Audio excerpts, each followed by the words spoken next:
তোষামোদ নয়, ক্ষমতাকে প্রশ্ন করাই গণমাধ্যমের কাজ। আমরা প্রশ্ন করতে চাই আপনার হয়ে, জানতে চাই আপনি যা জানতে চান। শুরু করছি গ্লোবাল টেলিভিশনের নিয়মিত আয়োজন আর কাবেল প্রশ্নগুলো সহজ। এই অনুষ্ঠানে আমরা চলমান ঘটনার নানা তথ্য এবং বক্তব্য তুলে ধরি আর অতিথিদের কাছে জানতে চাই সেসব তথ্য এবং বক্তব্যের প্রতিক্রিয়া এবং বিশ্লেষণ। আর পুরো আলোচনা জুড়ে আপনাদের সাথে থাকবো আমি তুহিনুর সুলতানা।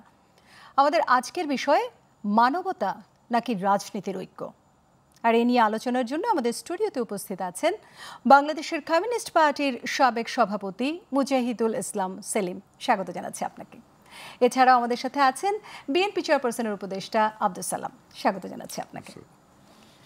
দর্শক, এছাড়াও আপনারা জানেন ডিজিটাল প্ল্যাটফর্মে সরাসরি দেখতে পাচ্ছেন আমাদের এই অনুষ্ঠানটি ফেসবুক গ্লোবাল টিভি বাংলাদেশ এবং গ্লোবাল টক শোতে, এবং ইউটিউবে গ্লোবাল টিভি নিউজ গ্লোবাল টক শোতে। দর্শক, আমাদের এই আলোচনা অনুষ্ঠানটির নিয়ম অনুযায়ী আমরা আলোচনা শুরুর আগে বিষয়ভিত্তিক একটি প্রতিবেদন দেখে আসি। চলুন তাহলে এটা দেখে নিই।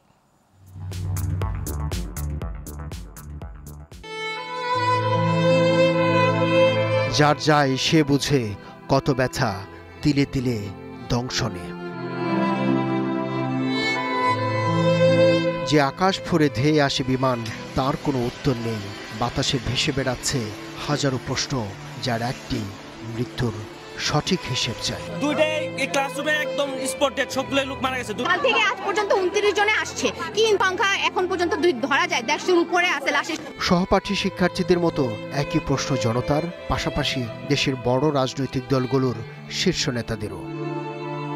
এখন পর্যন্ত সামরিক ও বেসামরিক যে হিসেব, তাতে লাশে ব্যবধান মাত্র 3টি। প্রধান উপদেষ্টার দপ্তর স্বাস্থ্য অধিদপ্তরের বরাতে বলছে বুধবার দুপুর 1টা পর্যন্ত নিহতের সংখ্যা 29। তারা সবার নাম পরিচয় দিয়েছে, ফলে তাদের ভুল হওয়ার সম্ভাবনা কম বলে দাবি করছে। আর মঙ্গলবার পর্যন্ত আইএসপিআর যে তথ্য দিয়েছে, সেখানে মৃতের সংখ্যা 31 জন বলে উল্লেখ করা হয়েছে। ফলে সাধারণ মানুষ মেলাতে পারছে না নিহতের সংখ্যা। সামাজিক মাধ্যম ও বিভিন্ন সূত্র উল্লেখ করে ইচ্ছে মতো নিহতের সংখ্যা বলছে। তাই সন্দেহ বাড়ে, তবে কি গুম করা হয়েছে লাশ? আর এসবের পেছনে যেসব যুক্তি দেওয়া হচ্ছে, তার মধ্যে অন্যতম, যে দুটো শ্রেণীকক্ষ ও অফিস কক্ষ বিধ্বস্ত হয়েছে, সেখানে শতাধিক শিক্ষার্থী থাকার কথা, কিন্তু সেই তুলনায় মৃত্যুর সংখ্যা কম। সামাজিক মাধ্যমে লাশের সংখ্যা নিয়ে আলোচনা সমালোচনা থাকলেও গত 2 দিনে স্কুলের আশপাশে বা হাসপাতালে এমন কাউকে পাওয়া যায়নি যারা তাদের সন্তানের খবর এখনো জানেন না। এখানে গরমিল হতে পারে, কারণ হচ্ছে এটা তো ইমার্জেন্সি। এখন যেহেতু 2-3 দিন হয়ে গেছে, এখন তারা মিলিয়ে দেখবেন এবং কোন পরিবারের কাদের কোন ছাত্র পরিবারও তো খোঁজ নিবে। সম্মিলিত সামরিক হাসপাতাল কর্তৃপক্ষ বলছে এখন পর্যন্ত হাসপাতালে 6টি মরদেহ রয়েছে, যাদের পরিচয় শনাক্ত করা যায়নি। এদিকে এই ঘটনায় আহত, নিহত, নিখোঁজ শিক্ষার্থী ও অন্যদের প্রকৃত সংখ্যা বের করতে 6 সদস্যের একটি কমিটি গঠন করেছে স্কুল কর্তৃপক্ষ। ওখানে কতজন ছিল এক্স্যাক্টলি এটা আমরা এখনো বুঝতেছি না, যেহেতু ছুটির পরে ঘটনাটা ঘটলো। এটা নিয়ে তদন্ত কমিটি গঠন করা হয়েছে, হয়তো আমরা জানতে পারবো আর কি। বিশেষজ্ঞরা মনে করেন বিভিন্ন সময়ে নানান ঘটনায় সাধারণের মনে যে অবিশ্বাস তৈরি হয়েছে, সেই কারণেই সমাজে এমন প্রতিক্রিয়া। যদি 2-একটা আমরা যদি ধরতে পারতাম, আমরা যদি বলতে পারতাম হ্যাঁ এখানে এরকম মারা গেছে, এখানে কম বলা হয়েছে, এরকম তো প্রমাণ তো করতে পারে, অনুমানের ভিতরে গেছে। হ্যাঁ, অনেকেই মনে করেন রাজনৈতিক স্বার্থসিদ্ধির জন্য কুচক্রী মহল সুকৌশলে সাধারণ মানুষের মধ্যে এমন তথ্য ছড়িয়ে দেয় দেশকে অস্থিতিশীল করার জন্য। আব্দুল্লাহ শাফি, গ্লোবাল টেলিভিশন, ঢাকা। আমরা প্রতিবেদনটি দেখলাম, যেখানে আমরা দেখলাম যে এই বিমান দুর্ঘটনা মাইলস্টোন স্কুল অ্যান্ড কলেজে মৃতের সংখ্যা নিয়েই এখন সবচেয়ে বেশি শঙ্কা তৈরি হয়েছে। আমরা এই আলোচনাটায় আসবো একটু পরে। এর আগে আমি গতকালকের একটা আলোচনায় আসতে চাই এবং সালাম ভাই, প্রথমে আমি আপনাকেই জিজ্ঞেস করতে চাই। আমরা দেখলাম যে গত রাতে জরুরি বৈঠক ডাকা হয়েছে এবং 4 দল নিয়ে সেই বৈঠকে আলোচনা হয়েছে। আসলে কি আলোচনা হলো যে 4টি দলকে ডাকা হলো? আপনাকে ধন্যবাদ।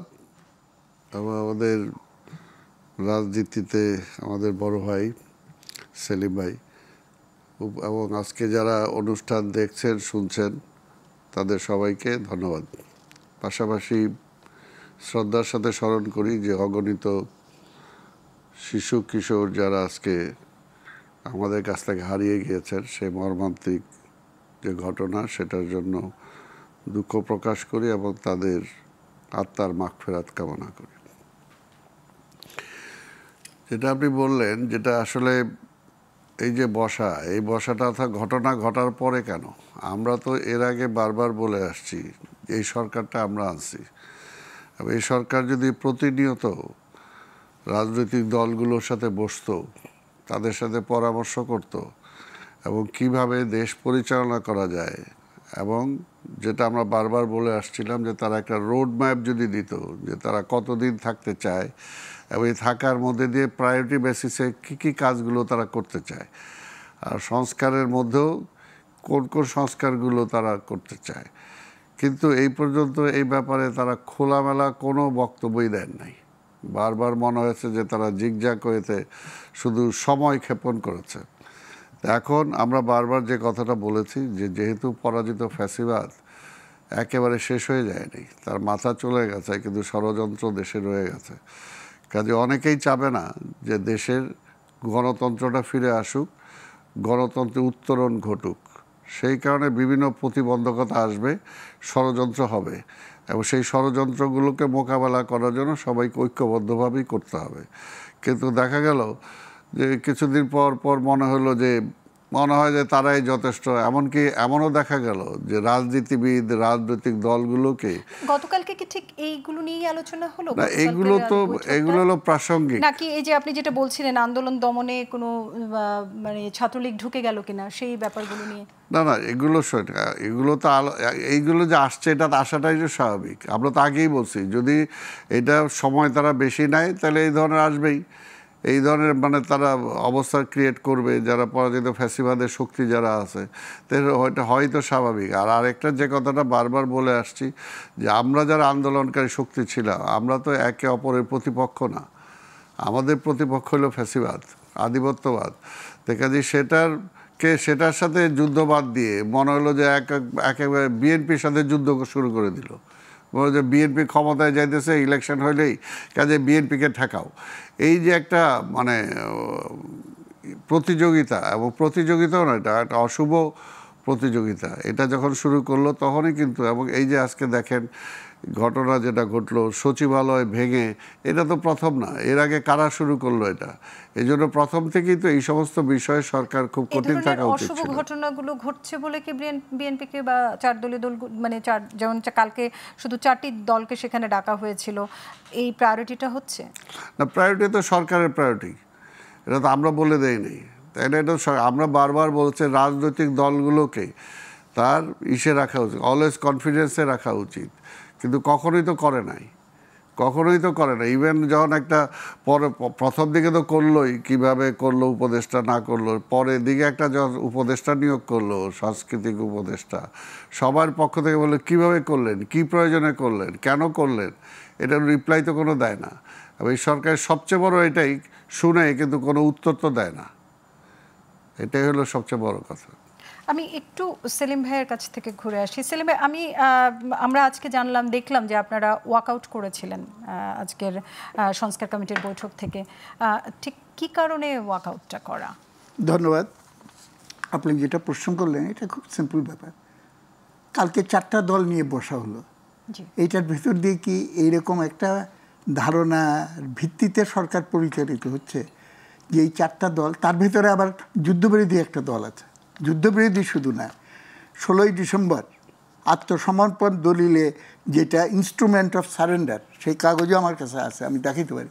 সেখানে লেখা আছে আমরা পাকিস্তানের army, Naval force and air force along with all auxiliary forces, political and paramilitary, আমরা আনকন্ডিশনালি সারেন্ডার করছি। সুতরাং আমার বিবেচনায় এই ডকুমেন্টটা ইন্ডিকেট করে ক্লিয়ারলি অ্যান্ড ক্যাটাগরিক্যালি, পাকিস্তান যদি দুঃখ প্রকাশ করে, পাকিস্তান সেনাবাহিনীকে আমরা কিন্তু ঢাকায় ক্যান্টনমেন্ট করতে দিতে পারি না। যারা সারেন্ডার করেছে বাই সাইনিং দিস ইনস্ট্রুমেন্ট, এবং সেইটার কোনো শক্তি কিন্তু বাংলাদেশে কাজ করার অধিকার নেই। এবং সেই রকম একটা দল সহ যে আলোচনা করে সমস্ত জাতির চিন্তাভাবনাকে তারা রিপ্রেজেন্ট করছে, এরকম একটা ধারণার বশবর্তী হয়ে, এটা নতুন নয়, এর আগেও হয়েছে, সেটা সঠিক বলে আমি মনে করি না। এইটা হলো কারণ। কিন্তু জিনিসটা খালি এখানেই, এইটা কেন এরকম হলো, কেন এরকম হলো? আমিও একটু জানতে চাইবো যে গতকাল ডাকা হলো 4টি দলকে, আজকে ডাকা হলো আবার 13টি দলকে, বসা হলো 13টি দলের সাথে। এই যে ভাগ ভাগ করা, এটা আসলে কিসের লক্ষণ দেখা যাচ্ছে? এটা কি কাউকে একটু প্রিভিলেজ করা বা কাউকে একটু প্রায়োরিটি দেয়া, কাউকে একটু কম প্রায়োরিটি দেয়া, এরকম কিছু কি? না, এটা শুরু থেকেই একটা প্রশ্ন দাঁড়িয়েছিল। আমরা দেশের গণতান্ত্রিক আন্দোলনের শরিক রাজনৈতিক দলগুলো, আমরা তো আজকে থেকে সংগ্রাম শুরু করি নাই, বহুদিন আগে থেকে, আইয়ুব আমল থেকে সার্বজনীন ভোটাধিকার দিতে হবে এই চিল্লায় চিল্লায় আমরা কিন্তু আন্দোলন সূত্রপাত করেছি। ভোটের অধিকার দেয় নাই, ভোটের রায় যখন ভোট যখন হলো, ভোটের রায় কার্যকর হতে দিল না। তখন আমরা বললাম এই ভোটের রায় যদি অল পাকিস্তান বেসিসে কার্যকর হতে না দাও, তাহলে পূর্ব পাকিস্তানকে স্বাধীন করে হলেও জনগণের ভোটের রায়কে কার্যকর করব। এবং দ্যাট ওয়াজ দ্য লজিক, যেটার ভিত্তিতে আমরা মুক্তিযুদ্ধে অবতীর্ণ হলাম, যখন নাকি ক্র্যাকডাউন হলো, জেনোসাইড শুরু হলো। এখন সেই ভোটাধিকার নিয়ে পরবর্তীকালে দেশ স্বাধীন হওয়ার পরেও আমাদেরকে লড়াই চালাতে হয়েছে। আমার ভোট আমি দেবো, যাকে খুশি তাকে দেবো, এরশাদ স্বৈরাচারের বিরুদ্ধে আমাদের যে সংগ্রাম, আমরা একসঙ্গে সংগ্রাম করেছি, সবাই সেই সংগ্রামে ছিলাম। এবং সেই কাগজে আমি সঙ্গে এনেছি, খালি রেফার করব আমি।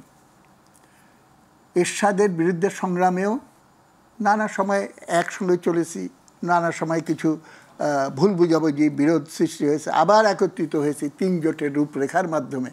এরশাদ বলল যে আমি যে পদত্যাগ করবো, পদত্যাগের পথ কোথায়? শান্তিপূর্ণভাবে পদত্যাগের তো কোনো উপায় নেই। তখন আমাকে দায়িত্ব দিল যে কনস্টিটিউশন খুঁজে টুজে বের করো। কীভাবে? তা আমি বললাম ভেরি সিম্পল, এত ধারা অনুযায়ী ভাইস প্রেসিডেন্টকে তিনি বাতিল করবেন, বাতিল করে আমাদের কমন ডিসিশনে একজনকে ভাইস প্রেসিডেন্ট করবেন, তারপরে উনি নিজে রিজাইন করবেন, এত ধারা বলে। এবং এত ধারা বলে the newly appointed vice president will assume, তিনি প্রেসিডেন্টের দায়িত্ব নিয়ে নেবেন। এবং সেখানে আরও কতগুলো বিষয় ছিল, মৌলিক অধিকারে হস্তক্ষেপ করা যাবে না, আমাদের পার্লামেন্টের সার্বভৌমত্ব ইত্যাদি, এই 3 জোটের রূপরেখা বলে। যাই হোক, এরশাদ স্বৈরাচারের বিরুদ্ধে গণ অভ্যুত্থানে পতন হয়ে গেল। তখন আমরা রাজনৈতিক দলগুলো একত্রে বসলাম, বসে একটা আমাকে দায়িত্ব দিল যে আপনি ড্রাফট করেন এটা। বিষয়টা হলো, এখন রাজনৈতিক দলগুলো কিছু আচরণবিধি অনুসরণ করে চলা উচিত। এবং সেখানে মেইন বেসিসটা ছিল যে আমরা বছর 2 অন্তত পক্ষে দলের স্বার্থটাকে বেশি না দেখে স্বৈরাচারের আবর্জনা পরিষ্কার করার কাজে নিয়ে যেতে হবে। না, এটা শেষ করে নেই, জাস্ট ছোট করে।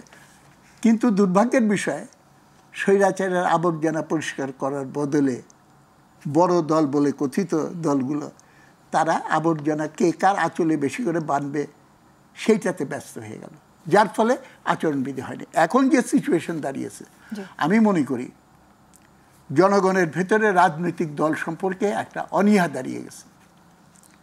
এবং আপনি যেই হেডলাইনের ভিত্তিতে আজকের আলোচনাটা সূত্রপাত করেছেন, মানবতা নাকি রাজনীতি, নাকি শব্দটা কেন?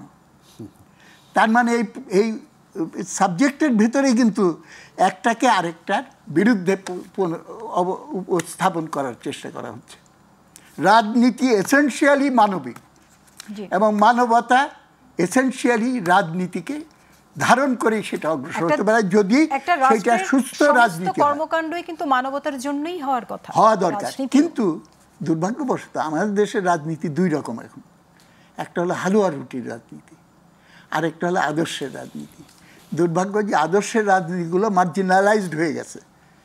সুতরাং গতকাল যেই চিন্তাকে ভিত্তি করে 4টা দলের সঙ্গে আলাদা করে আলোচনা করে যে আমরা রাজনৈতিক দলের সঙ্গে আলোচনা কমপ্লিট হয়ে গেছে, আমি মনে করি এটা সঠিক পদক্ষেপ না। অন্তর্বর্তীকালীন সরকার এই যে বিএনপি, এনসিপি বা জামায়াতকে বেশি গুরুত্ব দিচ্ছে, এই গুরুত্বটা কেন? মানে আপনি যেটা বললেন যে সমান, মানে আমাদের তো এখন বৈষম্য বিরোধী আমরা একটা রাষ্ট্র গঠন করতে চাচ্ছি, তাহলে এই গুরুত্ব এবং কম গুরুত্বের জায়গাটা কেন? এটা কি অন্তর্বর্তীকালীন সরকারের কোনো কিছু ইঙ্গিত? এটা আরো গভীরে যেতে হবে, কেননা ক্ষমতা থেকে ফ্যাসিবাদী শাসন আমরা সরিয়ে দিয়েছি। কিন্তু ফ্যাসিবাদ তো খালি একটা ব্যক্তি না বা একটা দল না, এটা একটা ফেনোমেনা। ফেনোমেনাটা তার ভিতরে মনস্তাত্ত্বিক ব্যাপার আছে, তার ভেতরে দর্শনগত বিষয় আছে, নানা বিষয় আছে। সেইটার জন্য আমরা কিভাবে ওই সংস্কারটা করতে পারবো আসছি। আমি একটু যদি আবার আসি, আমাদের আজকে যেটা আমাদের প্রতিবেদনের মূল বিষয় ছিল, মৃতের সংখ্যা নিয়ে এখন একটা শঙ্কা তৈরি হয়েছে। হ্যাঁ, এই যে মৃতের সংখ্যাটা নিয়ে মতভেদ তৈরি হচ্ছে, আসলে সরকারের কোন জায়গাটায় মানে ইয়েটা আছে, দুর্বলতা আছে, যার কারণে এই জায়গাটা তৈরি হচ্ছে, বা সরকারের কি করণীয় ছিল এই যে জায়গাটা স্পষ্ট করার জন্য?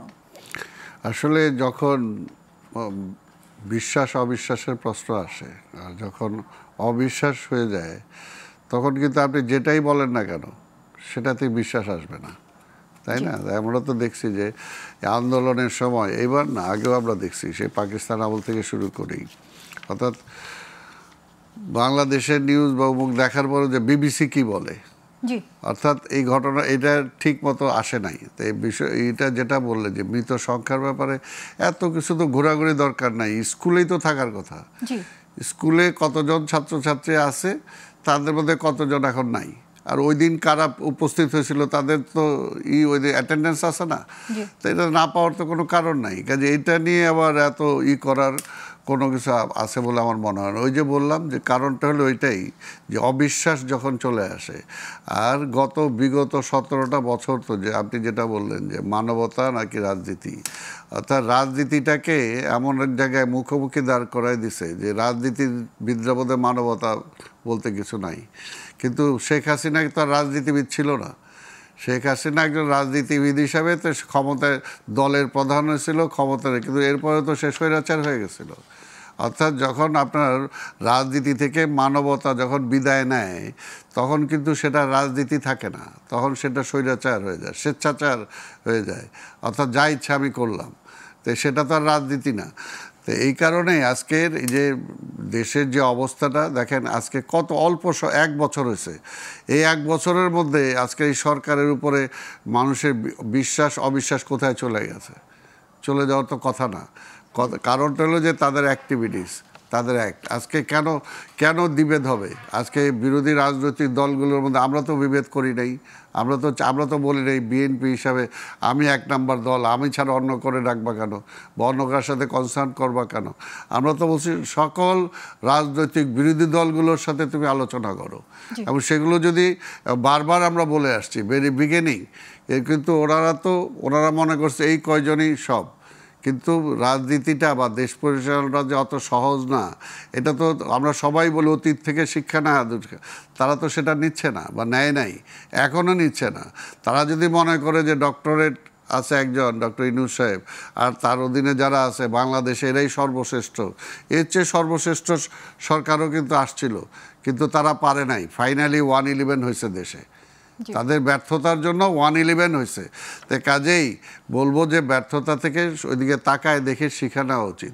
আজকে এই সরকারও মানে আজীবনের জন্য সরকার আসে নাই, সময় চলে যাচ্ছে, 1 বছর অলরেডি চলে গেছে, কাজে তাদের হাতে সময়ও নাই। এখন যদি ইচ্ছাও করে তারা কিন্তু আর ওই যে ব্যাক টু প্যাভিলিয়নে যেতে পারবে না, ওই সময়টা ফিরে পাবে না। তো কাজে অলরেডি তাদের অবস্থা নাজুক হয়ে গেছে। এখন অতি দ্রুত এত বিশেষ কিছু না করে সকল রাজনৈতিক দলের সাথে আলোচনা করে অন্তত কীভাবে মানে ইলেকশনটাকে ভালোভাবে করা যায়, এবং ইলেকশনের আগে যতটুকু মানে ওই কি বলে সংশোধন বা সংস্কার যেগুলো একমত হয়েছে সবাই, সেটার ভিত্তিতে অন্তত একটা নির্বাচনের দিকে তাদের যাওয়া উচিত। কিন্তু আমরা এই যে বাচ্চাগুলো মারা গেল মাইলস্টোন স্কুল অ্যান্ড কলেজের ঘটনায়, এই জায়গাটায় আমরা সঠিক সংখ্যার জায়গাটায় কিভাবে আমরা, মানে আপনি বললেন অবিশ্বাসের কারণে, কিন্তু এই বিশ্বাসটা আমরা কিভাবে নিয়ে আসতে পারি? এই যে এটা আনতে হবে এখন পরিষ্কার, যে এটা আজকে কারণ সরকারের উপরে বিশ্বাস করতেছে না, যে সরকার মনে করতেছে না এটা ভুল বলতেছে, এটা ঠিক করতেছে না। এই কারণে এটা স্কুলের, আমি তো যেটা বললাম, কেন এখানে আমরা ব্যবহার করিনি যেটাকে বলা হয় ইনসিডেন্ট কমান্ড সিস্টেম, যেটা জরুরি অবস্থায় একটা রাষ্ট্রের মধ্যে ব্যবহার করা হয় কিছু যৌথ কমিটিকে নিয়ে, এই ধরনের সিস্টেমগুলো আমরা কেন করছি না, যেহেতু আমরা দুর্যোগ প্রবল দেশ? না সেটা তো, এটা তো আমরা যে কথাটা আমি বারবার এর মধ্যে 2-3 বার বলে ফেললাম, যে 5ই আগস্টের পরে তারা এই সরকার যখন আসলো, সেই সরকার আসার পরে যদি প্রতিনিয়ত তারা রাজনৈতিক দলগুলোকে সাথে বসতো। সালিম ভাই, আমরা আবারও এই জায়গাটায় ফিরে আসব যে বিশ্বাস এবং অবিশ্বাসের জায়গাটায় ছোট্ট একটা বিরতি নিয়ে আবারও ফিরে আসছি। দর্শক, আর কাবেল প্রশ্নগুলো সহজে নিচ্ছি ছোট্ট একটা বিরতি, আশা করি আমাদের সাথেই থাকছেন।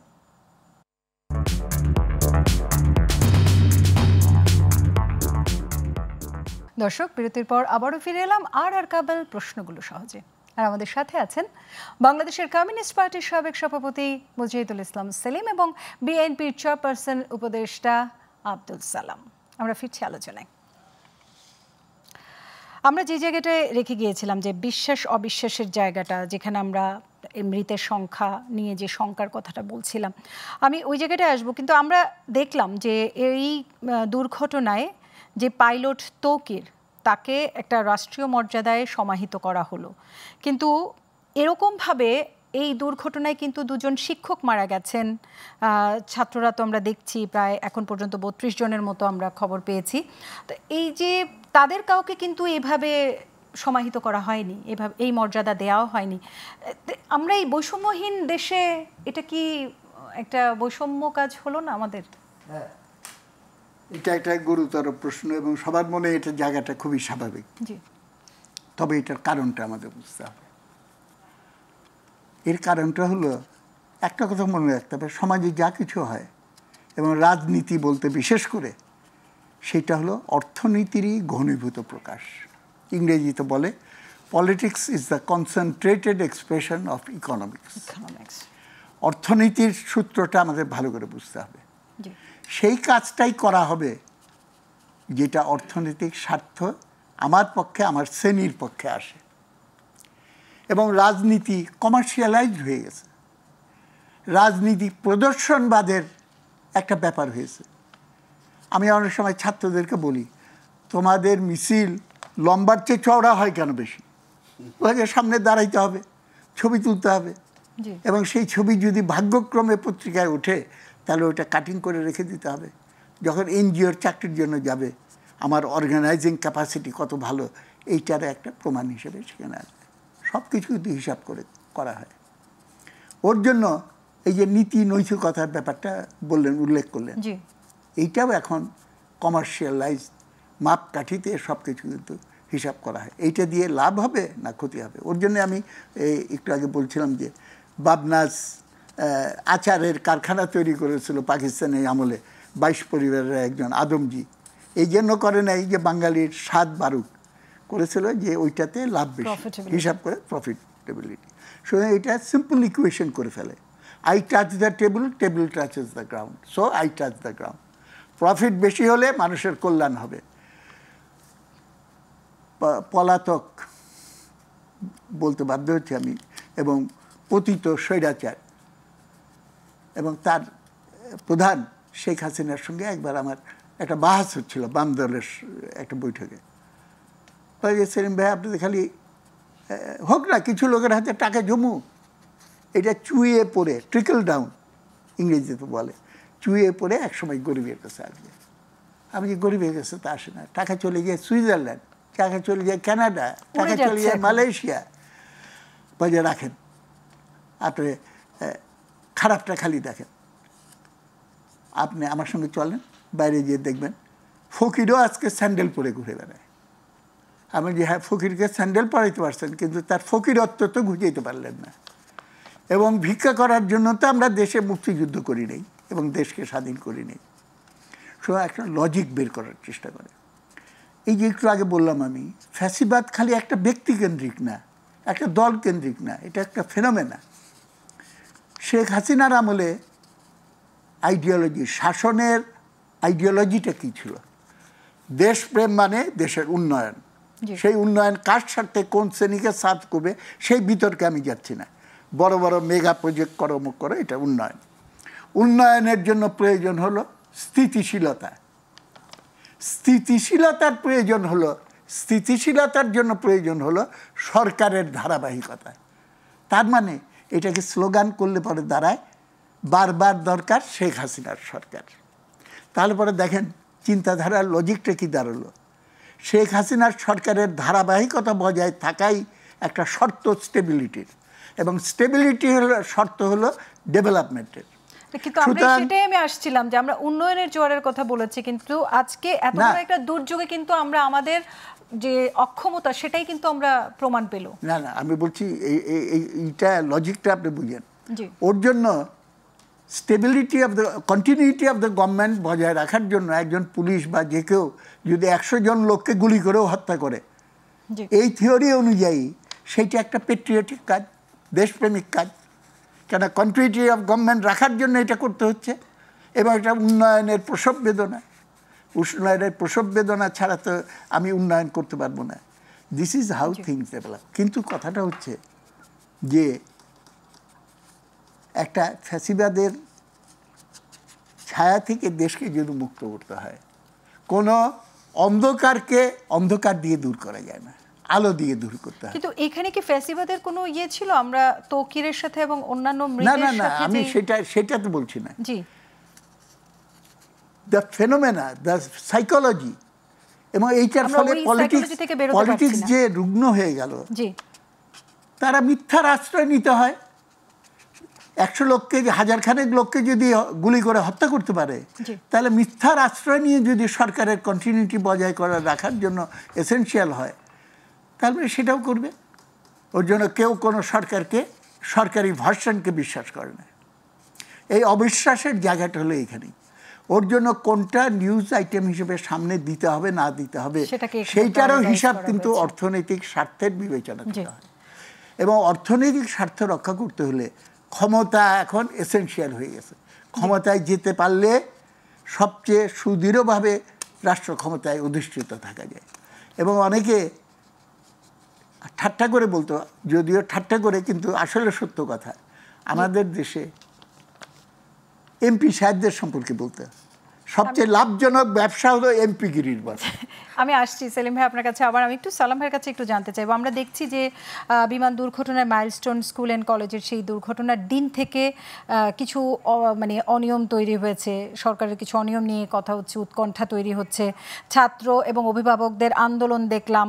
তারপর আমরা দেখলাম যে উপদেষ্টাদের আটকে রেখে ছাত্রদের অধিকার আদায় মানে দাবি আদায় করলো, সচিবালয় ঘেরাও, তারপরে যে পরীক্ষার শেষ মুহূর্তে পরীক্ষার সময়সূচি নিয়ে মানে পরীক্ষা স্থগিত করা হলো, আবার নতুন কর্মসূচি দেওয়া হলো, নতুন দেওয়া হলো যে পরীক্ষা একই দিনে আবার 2টি হতে পারে। তো এই যে এত কিছু আমরা দেখতে পাচ্ছি, একটা আনস্টেবল সিচুয়েশন, এতে কি সরকার একটু অস্থির বলে মনে করছেন? সরকার অস্থির মানে একটা, এটা সরকার যে আছে এটাই আসলে বোঝা যায় না।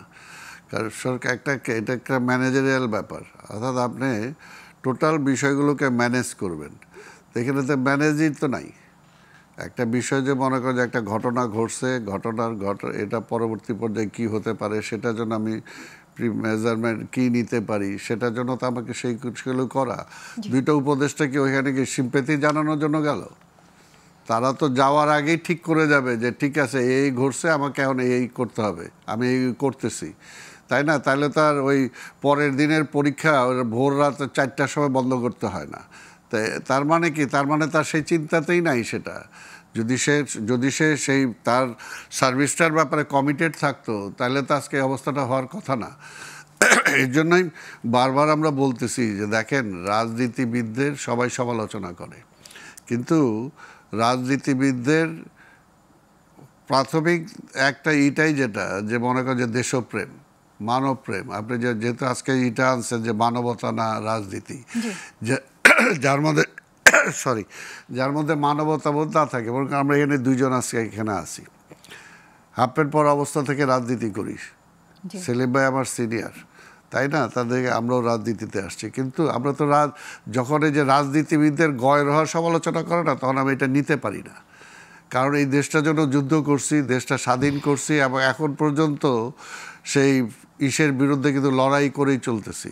তো কাজে রাজনীতিবিদ না, এটা হলো যারা মনে করে যারা যারা রাজনীতিকে পছন্দ করে না, কিন্তু আবার নিজের আখের গোছানোর জন্য রাজনীতিটাকে বেছে নেয়, তারাই কিন্তু রাজনীতিটাকে কলঙ্কিত করে। মূলত এখন পর্যন্ত সত্যিকার অর্থে রাজনীতিটা তো এখন পর্যন্ত প্রাতিষ্ঠানিক রূপ দিতে পারি নাই। আজকে যদি রাজনীতিবিদদের হাতে রাজনীতিটা থাকতো, আজকে এই ফ্যাসিবাদের আমলেও তো দেখছি যে তোফায়েল আহমেদ একজন রাজনীতিবিদ হওয়ার পরে হাহাকার করছে পার্লামেন্টে যে আমি কি ডিসি এসডিওর আন্ডারে নাকি ও আমার আন্ডারে, অর্থাৎ এমন একটা অবস্থা। আজকে এটাকে নস্যাৎ করার জন্য কি করছে, হ্যাঁ ম্যাম আজকে যেটা সেলিম ভাই যেটা বললো, সেলিম ভাই বলার কথা না, কিন্তু কেন বললো যে আজকে এমপিটা হয়ে গেছে একটা ব্যবসার প্রতিষ্ঠান, তাই না? আজকে সব ব্যবসায়ীরা এমপি হইতে চায়, এমপি হয়ে গেলে একটা মন্ত্রী হওয়া যায় বা মনে করে সমাজে আমার স্তরটা একটু বাড়লো, কিন্তু আজকে এমপির ফাংশনটা কি সেটাই তো চেঞ্জ করে ফেলেছে। বিগত আমলে মনে করেন আমি লোকাল গভর্নমেন্টে ছিলাম, ঢাকার ডেপুটি মেয়র ছিলাম ইলেক্টেড, আমার সময় আমি দেখছি যে ঢাকার এমপিরা কমিশনার হয়, কারণ তাদের কোনো ফিনান্সিয়াল কোনো দায়িত্ব নাই, ফিনান্সিয়াল 10টা টাকা খরচ করার তাদের কোনো অ্যাবিলিটি নাই, কিন্তু একটা কমিশনার আছে, আমার ডেপুটি মেয়র আছে, মেয়রের আছে। তো সেই আজকে এখন হয়েছে কি, যে কোনো কাজ করেন এমপির সুপারিশ লাগবে, যে কোনো কমিটি করেন এমপি কমিটি হবে, উপজেলাটাকে খায় ফেলছে, নাই লোকাল গভর্নমেন্টটাকে ভ্যানিশ করে ফেলছে, আজকে সব কিছু এমপি নির্ভর করে ফেলছে, কিন্তু এটা তো আইনে নাই, এটা তো কনস্টিটিউশনে নাই। অর্থাৎ এগুলো করছে কেন, যে আজকে এমপি যারা হবে তাদের চরিত্রটা শেষ করে দাও, যাতে ভবিষ্যতে আর কোনো ভালো মানুষ এখানে না আসতে পারে। সংস্কার আনছি আমরা, যে কোথায় সংস্কার? আজকে যে সংস্কার, এই জন্যই তো বলতেছি আমি, আজকে এইটা সংস্কার করেন না, এগুলো তো সংস্কারে নাই। আজকে সংস্কারের নামে কারা সংস্কার আনতেছে, তারা কয়জন রাজনীতির সাথে জড়িত? আরে ভাই রাজনীতি করি আমরা, দেশ পরিচয় করবে রাজনীতিবিদরা, আর সেই সংস্কারের মধ্যে তো মুজাহিদুল ইসলাম সেলিম নাই, তাই না? কারণ উনি তো ওই সংস্কারে খাপ খাইতে পারবে না, তারা যে সংস্কারটা চায়। আজকে এই জন্যই বলবো যে আজকে যত কিছুই হোক, আজকে রাজনীতিটাকে মানুষের সামনে খারাপ প্রতিপন্ন করে, রাজনীতিবিদদের খারাপ প্রতিপন্ন করে দেশের লাভ হয়েছে কি? আমি তো বললাম যে এই গভর্নমেন্টই তো শেষ গভর্নমেন্ট, এর আগেও একটা গভর্নমেন্ট ছিল, আকবর আলী সাহেবের মতো লোকরা ছিল, আমাদের মহিলা যিনি আমাদের একসময় নামি দামি ছিল, তার মা, তার সন্তান এখানে ছিল, কই তারাও তো আইসা তো রাজনীতিতে কোনো কিছু ইনজেক্ট করতে পারে নাই, বরঞ্চ ব্যর্থ হয়ে গেছে, পরে 111টা আসছে। তাই কাজে রাজনীতি, এই সরকারও আসার পরে দেখলাম যে রাজনীতিবিদ আর রাজনৈতিক দল এদের সমালোচনা করার জন্য ব্যস্ত হয়ে গেল। কি দেখলাম যে পুরনো ঢাকায় একটা ঘটনা ঘটলো, ঘটনা ঘটার সাথে সাথেই বিএনপি, তারেক জিয়া, খালেদা জিয়া এদের ছবি ভাঙচুর শুরু হয়ে গেল, স্লোগান শুরু হয়ে গেল। এবং কারা স্লোগান দিল? সমাজে আজকে যারা শিক্ষিত, নিজেদেরকে যারা শিক্ষিত বলে দাবি করে, আজকে যেখানে ছাত্র রাজনীতি চলবে না বলে তারা স্লোগান দেয়, সেখান থেকে আমরা দেখলাম যে এমন সব অসভ্য স্লোগান আসলো যেটা কোনোভাবে রাজনীতিতে, কোনো কালচারে যেটা আসতে পারে না। অর্থাৎ তার মানে কি, যে বলতেছে আই হেট পলিটিক্স, কিন্তু আবার সেই পলিটিক্সকে সেই কি করতেছে, ব্যবহার করতেছে। এই জন্যই বলবো যে রাজনীতিটাকে যে বোধহয় ফিরিয়ে না আনতে পারবো, আর রাজনীতিটাকে রাজনীতিবিদদের হাতে ফিরিয়ে না আনতে পারবো, আজকে সব দোষ নন্দ ঘোষ। আজকে যদি সবাই, রাজনীতিটাকে আমরা রাজনীতিতে ফিরিয়ে আনবো কি করে? রাজনীতিটাকে ছেড়ে দিতে হবে, গণতন্ত্রটা ছেড়ে দেন, গণতন্ত্র চর্চা করতে দেন। শেখ হাসিনা যদি গণতন্ত্র চর্চাটা করতো এবং গণতান্ত্রিকভাবে সরকারে যাওয়ার আর সরকার থেকে নামার পথটা যদি সে বন্ধ না করতো, তাহলে তো সে ফ্যাসিস্ট হইতো না, তাহলে সে ফ্যাসিস্ট হইতো না। ওই সিস্টেমে দিয়ে তো সে ফ্যাসিস্ট হয়েছে, এবং ওই ফ্যাসিস্ট হওয়ার জন্য যারা উদ্বুদ্ধ করছে তার মধ্যে রাজনীতিবিদ কয়জন? আজকে যদি দোষী আপনি সাব্যস্ত করতে চান, তাহলে আজকে বাইতুল মোকাররমের খতিব ফ্যাসিস্টের সাথে পালাইলো কেন? আজকে আপনাদের সাংবাদিকদের সর্বোচ্চ জায়গা প্রেস ক্লাবের সভাপতি সেক্রেটারি পালাইলো কেন?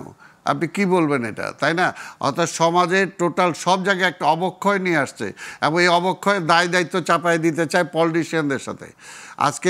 আজকে কি ব্রুক্রেসি এটাতে নাই? আজকে একটা মন্ত্রী বা একটা দোল্লা পলিটিশিয়ান অর্ডার করলো, একটা ব্রুক্রেট সে কেন একটা অবৈধ অর্ডারটা পালন করবে? কেন পালন করবে? আপনি একটা এইখানে মিডিয়াতে বসে আছেন, আপনি কেন অন্যায় কাজ এখানে বসে একটা অন্যায় নিউজ, একটা ফেক নিউজ আপনি দিবেন? এই দায়িত্বটা কি আমি ক্ষমতায় আছি আমি বলে দিলাম বলে আপনি করবেন? অর্থাৎ আপনার সেই নৈতিক নাই, আপনার সেই মোরালিটিই নাই যে আপনি একটা সত্যকে উপস্থাপন করার মতো। তাহলে আর আপনার বিবেক কোথায় থাকলো? তাহলে আপনি যে মোরালিটির কথা বলতেছেন, যে মানবতার কথা বলতেছেন, তাহলে মানবতার রাজনীতি না, মানবতার আজকে সব ক্ষেত্রে খুঁজেন, সব ক্ষেত্রে খুঁজেন, কোনো ক্ষেত্রে মানবতা নাই, কোনো ক্ষেত্রে মানবতা নাই। সালাম ভাই, আপনার কথাটা ধরে আজকে যে কারণে আপনি যে প্রশ্নটা করছিলেন, যে শিক্ষক একজন মহিষী মহিলা নিজে জীবন দিয়ে সে তার ছাত্রদেরকে বাঁচাইলো, আজকে তার তো সেই সম্মান নাই, তাকে তো আপনি যেটা বললেন সত্যি কথা, তাকে তো সেই রাষ্ট্রীয় তাহলে তার সেই রাষ্ট্রীয় সম্মানটা তো সে পায় নাই, তাকে পাওয়া উচিত না। অবশ্যই আমরা এর মানে চাই না যে পাইলট রাষ্ট্রীয় সম্মান পাইছে ওইটাকে আমি কন্ট্রাডিক্ট করতেছি, সেটা না, কিন্তু তাকেও তো দেওয়া উচিত, তাই তাকেও দেওয়া উচিত। এবং এগুলো এর জন্যই বললাম যে সবাই সেইভাবেই চিন্তা করা উচিত। শুধু আমি আপনাকে ঘায়েল করলাম, আপনি আমাকে ঘায়েল করলেন, মাঝখান দিয়ে কিছু হলো যখন আসলো সেটা নিয়েই আমি আলোচনায় আবার ফিরবো যে আমরা একে অপরকে কিভাবে দোষারোপ করি কেন। আমি একটু ছোট্ট আরেকটা বিরতি নিয়ে আসি।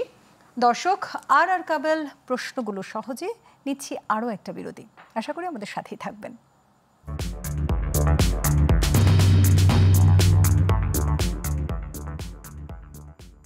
দর্শক, বিরতির পর আবারও ফিরে এলাম আর কাবেল প্রশ্নগুলো সহজে। আর আমাদের সাথে আছেন বাংলাদেশের কমিউনিস্ট পার্টির সাবেক সভাপতি মুজাহিদুল ইসলাম সেলিম এবং বিএনপি চেয়ারপারসনের উপদেষ্টা আব্দুস সালাম। ফিরছি আমরা আলোচনায়।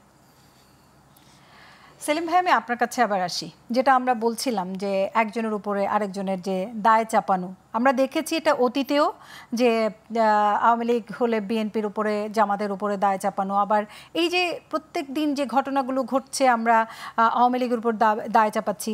আসলে এভাবে যদি আমরা একজন আরেকজনের উপর দায় চাপাচাপি করতে থাকি, তাহলে আমরা নতুন বাংলাদেশ গড়ার যে স্বপ্নটা, সেটা আমরা কিভাবে পূরণ করব?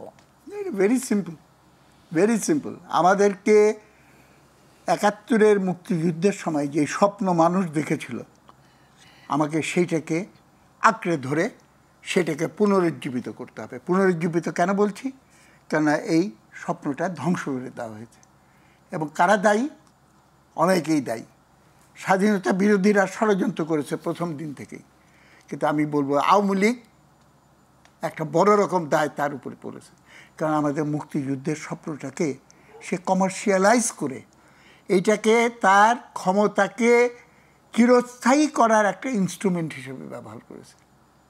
ওর জন্য আমরা জানি আন্তর্জাতিক ইয়েতে আমেরিকা তালেবানদের সৃষ্টি করেছে, তালেবানের অজুহাত দেখিয়ে তারা কিন্তু আবার আফগানিস্তান দখল করেছে।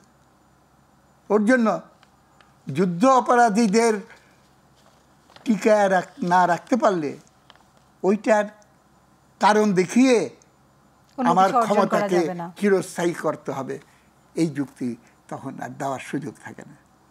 সুতরাং রাজনীতি যখন ফন্দিবাজের জায়গায় চলে যায়, তখন এটা ক্যারাম বোর্ডের মতো হয়ে যায়। স্ট্রাইকার মারবো ডান দিকে, গুটি যাবে বাঁ দিকে, আপনি টেরও পাবেন না। ওর জন্য মানুষের ভিতর অবিশ্বাস, এইগুলো জন্ম নিয়ে খোলামেলা হওয়া উচিত সব কিছু। আমার মনে করি রাজনীতি এখন কমার্শিয়ালাইজড, এটা বাণিজ্যে পরিণত হয়ে গেছে, এইটা প্রদর্শনবাদে পরিণত হয়েছে, এটা ক্রিমিনালাইজড হয়ে গেছে। এই সব কেন হলো? আমরা রিয়েলাইজ করছি যে এটা কমার্শিয়ালাইজড হয়েছে। তাহলে এখান থেকে আমরা কিভাবে আবার রাজনীতিতে ফিরে আসবো? এইটার সঙ্গে অর্থনীতির সম্পর্ককে বিযুক্ত করে, এইটা নীতি নৈতিকতার ভিত্তিতে মুক্তিযুদ্ধের সময় এখানে সালামও উপস্থিত আছে। আমরা হানাদার বাহিনীকে পরাজিত করে ছোট ছোট এলাকাগুলোকে মুক্ত এলাকা হিসেবে প্রতিষ্ঠা করেছিলাম। আমি সাক্ষী দেব, মুক্ত এলাকাগুলোতে কোনো ঘুষ দুর্নীতি হয়নি, মুক্ত এলাকাগুলোতে কোনো চুরি ডাকাতি ছিল না, সেখানে কোনো নারী নির্যাতন হতো না। সেরকম ফুলের বাগানের মতো দেশ গড়ে তুলব, এটা ছিল আমাদের স্বপ্ন। সেটা হচ্ছে কোথায়? এবং এক একবার সম্ভাবনা তৈরি হয়, আমরা সম্ভাবনাকে ধুলায় মিশিয়ে দিই। এরশাদের পতনের পর এই যে বলেছিল, আমি বলেছিলাম যে 2 বছর দলীয় স্বার্থের ঊর্ধ্বে স্বৈরাচারের আবর্জনা পরিষ্কারে নিয়োজিত থাকুন। সেইটা শুরু থেকেই কম্পিটিশন লেগে গেল, আবর্জনা কে বেশি নিবে। আবার আমরা এরশাদের পতনের পর, এই ফেনোমেনার পর এখন আরেকবার সুযোগ হয়েছে। এখন এই সুযোগ যদি বিএনপি আওয়ামী লীগের সঙ্গে পাল্লা দিতে হলে আমাকেও ওইভাবে একই রকম বিহেভিয়ার করতে হবে, তাহলে পরে তো হবে না। আমি আশা করব যে শুভবুদ্ধির উদয় হবে এবং কিভাবে দেশকে একটা প্রকৃত জনগণের কল্যাণ করিয়েতে, খেয়াল করলে দেখবেন এই যে প্রশ্নটা উঠল, তৌকিরকে রাষ্ট্রীয় মর্যাদা দেওয়া হয়েছে, কিন্তু 2জন শিক্ষিকা এতগুলো ছেলেকে উদ্ধার করতে গিয়ে তারা জীবন বিলিয়ে দিল, তাদের রাষ্ট্রীয় মর্যাদা দেওয়া হলো না কেন? আমি প্রশ্নের জবাব খুঁজে দেখার জন্য বলবো যে তৌকিরকে সম্মান জানালে ইট পেজ ব্যাক, এটা আমার কতগুলো সুবিধা দেয়। কারণ এটার সঙ্গে সেনাবাহিনী তার মর্যাদা খুবই কারেক্ট, এটা দেওয়া উচিত। কিন্তু ওই দুজনকে আমরা কেউ বলিনি যে তোকে মর্যাদা দেয়া না হ্যাঁ, হোক, আমরা কিন্তু ওই বলেছি দুজনকে তাদের মর্যাদা দেই আর না দেই, এইটা তো আর্থিকভাবে হোক আর আর্থিক প্রয়োজনে ক্ষমতায় যাওয়ার জন্য তো খুব বেশি প্রয়োজন নেই। জি, এই যে বিবেচনাগুলো, এইটাই কিন্তু রাজনীতিতে নীতি নৈতিকতা যে আমার মতে ওই বাচ্চাগুলোকেও আমাদের কিন্তু একটা মর্যাদা দেওয়া উচিত এবং ছিল, দেখেন, নিষ্পাপ বাচ্চাগুলো। আমি একটা বলি, রাজনীতিতে এখন পলিটিক্স ঢুকে গেছে, আমি অনেক আগে লিখেছিলাম। এবং রাজনীতি এখন ব্যবসায়িক রাজনীতিতে পরিণত হয়েছে। কিভাবে? ব্যবসায়ীরা আগে রাজনীতিবিদদের চাঁদা দিয়ে তাদের হাতে রাখতো, তারা দেখলো যে এত কষ্ট করবো কেন, ভায়া মিডিয়া, ডাইরেক্ট টু ডাইরেক্ট আমি নিজেই দলের পদ নিয়ে আমি দলের উপরে আধিপত্য কায়েম করব। আওয়ামী লীগের ভেতরে দেখেন ব্যবসায়ী কিংবা ব্যুরোক্রেসির বড় বড় লোক, তারা এসে একটা নেক্সাস তৈরি করেছিল, that was the power centre. সালাম ভাই, এই যে আমরা দেখতে পাচ্ছি যে দাবি আদায়ের জন্য আমরা কিছু হলেই আমরা ব্লকেড আন্দোলনে চলে যাচ্ছি, দাবি আদায়ের আর কি কোনো পথ আছে?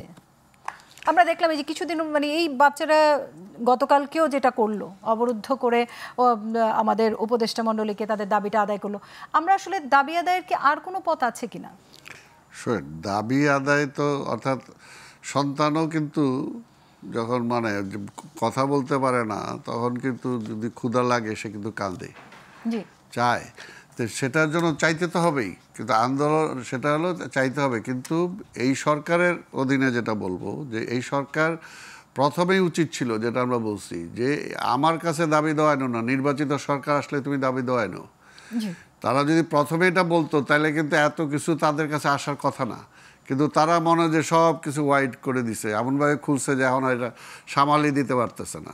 তো এটা হলো তাদের, তো ওই যেটা বললাম, যে তারা ওই যে রোড ম্যাপই দেয় নাই, তারা কি করবে তাদের কার্যতালিকাই তৈরি করে নাই, কারণ যেটা পারে ওইটাই করে। এখন লোকজনও সব কাছে ওইখানে যাচ্ছে, সব কিছু এটাই করতেছে, বা দাবি দিলেই কিছু পাওয়া যাবে। এইটার জন্য হলো সরকারের ব্যর্থতা।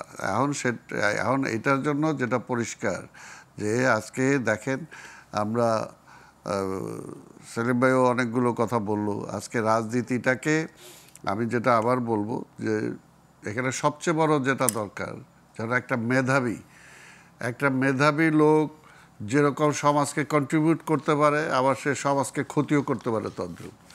আজকে যারা মেধাবী আছে, যারা শিক্ষিত আছে, যারা ভালো পয়সাওয়ালা লোকজন আছে, এগুলোকে সৎ হইতে হবে এবং তার ব্যক্তি চিন্তার, ব্যক্তি স্বার্থের ঊর্ধ্বে আসতে হবে। যদি আমি দেশপ্রেমটা নিয়ে আসতে পারি, আমার মধ্যে যদি মানবতাবোধটা কাজ করে, তাহলেই দেখবে যে সমস্যাগুলো সমাধান হয়ে গেছে।